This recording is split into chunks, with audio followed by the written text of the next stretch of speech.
আল্লাহ তাআলা বলেন, ও দুনিয়ার মানুষ, ইব্রাহিমের কোরবানির ত্যাগ তোমার থেকেও চাই।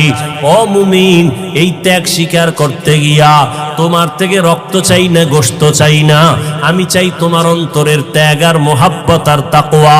লা ইয়ানালাল্লাহা লুহুমুহা ওয়ালা দিমাউহা ওয়ালাকিন ইয়ানালুহুত তাকওয়া মিনকুম।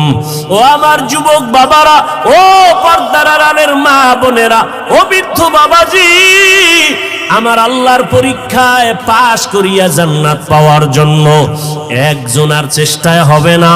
হাজেরার যেমন চেষ্টা, ইসমাইলের তেমন চেষ্টা, নবী ইব্রাহিমের তেমন চেষ্টা। একটা ঘর জান্নাতি পরিবেশ তৈরি করতে হলে বাবারও এক মন হতে হবে, স্ত্রীকেও এক মনওয়ালা হতে হবে, সন্তানেরও মতামত এক থাকতে হবে।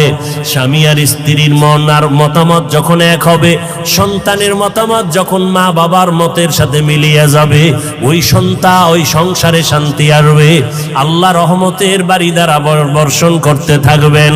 ও আমার যুবক বাবারা, ও পর্দার আড়ালের মা বোনেরা, আম্মাজান হাজেরা যদি নিজের থেকে সহযোগিতা না করতেন, ইব্রাহিম নবী পাশ করতে পারতেন না। ইসমাইলও যদি বাবার কথায় একমত না হইতেন, পরীক্ষায় পাশ করা যাইত না।